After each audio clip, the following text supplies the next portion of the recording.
Hi, this is Tyler Kettle, and this is another reading of In Space, No One Can Hear Clean, and the ending of In Space, No One Can Hear Clean.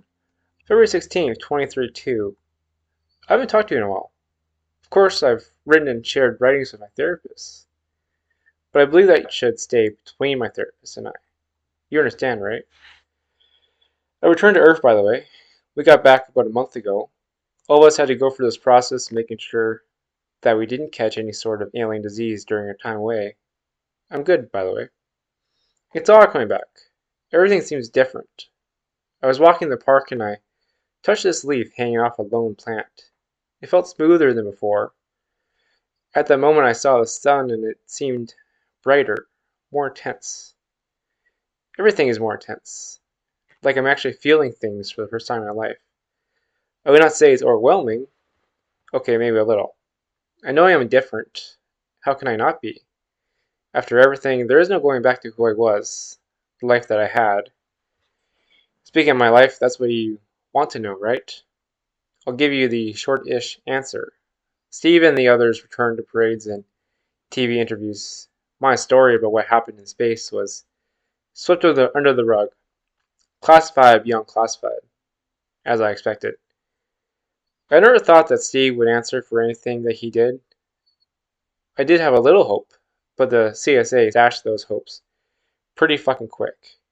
I was given a new job, head janitor, which literally meant that I did the same job as before, but with a new title. A meaningless reward for a meaningless job. So, this is how I spend my days now.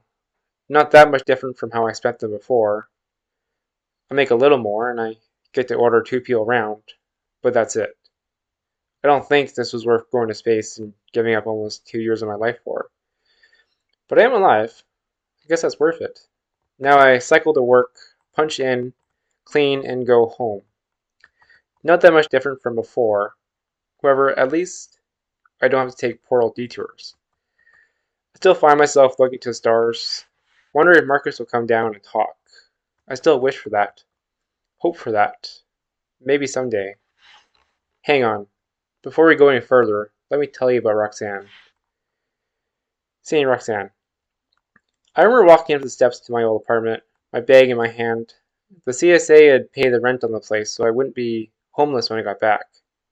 At least they did that. As I reached the door, I wondered if Roxanne would still be there. If she had left, I hadn't even called her or anything. I figured I would make it a surprise. I found the key in my pocket and inserted it into the lock. Turned it and opened the door. I thought I'd be confronted by dusty furniture and the scent of mildew. I wasn't. In fact, everything seemed like it was the same. My chair was in the same place. Everything was like I left it. Roxanne? I called out into the apartment. I heard steps approaching, and I saw Roxanne standing in the doorway of my bedroom. She looked different. She had a suit on and her hair was up, like she was getting ready for work. Hey, I dropped the bag to the floor and walked towards her. I'm happy to see you. Where'd you get the suit from? I stopped before her and reached for her hand. She pulled back. Let's talk. Roxanne walked over to the table and sat down. Knowing something was off, I joined her. What's wrong? I tried to reach for her hand, but again, she yanked it away. I, I've had so long to figure out what to say that I don't know exactly what to say. Roxanne looked away from me. You can tell me. I kept my hand back. While we were gone, I couldn't really stay in this apartment without you. So I got a job and I worked. And I had all these experiences. I became my own woman. And once I did that, I wondered about us. Roxanne reached for me and held my hand. I'm different now. I think you're different now, too. Can we even work anymore? A slight tear fell from Roxanne's face. I wasn't expecting this. I went quiet as my heartbeat quickened. Why would you? You weren't here. Roxanne pauses. I mean, it's not like that was your fault, Roxanne says. Yeah, yeah, I answered, staring at the table. Where do we go from here? I asked. I don't know.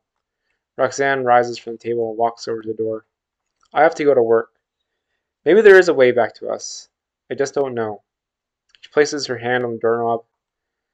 It is good to see you, Matt. I'm glad you're back, but I'm going to stay somewhere else for a bit.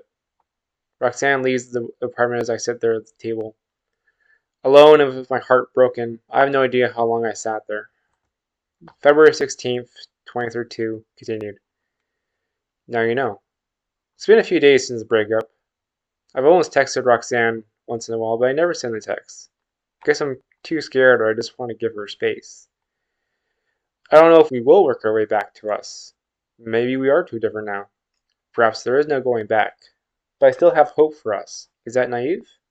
As for you, who are you? You know so much about me, but I know next to nothing about you.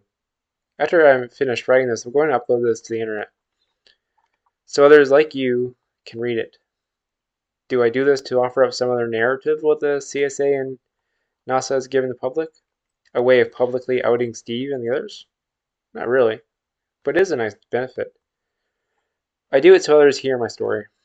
Damn it, I just want to be heard, seen. I don't want to feel as if the last 2 years were a waste of time. Will you talk to me if you see me in real life? Will you even know what I look like? Or will you pass me by? I really don't know. I hope that we can talk, and you tell me your story. All the gritty bits, the ones we hide so deep that no light can touch them. And will there be others? More youths? That remains to be seen. All I know is that I will keep existing in this world, living amongst people who don't know what really happened, or the person who really saved them. They'll live knowing the fabricated truth, while I'll live knowing the actual truth, as will you. Till then, see you around, partner.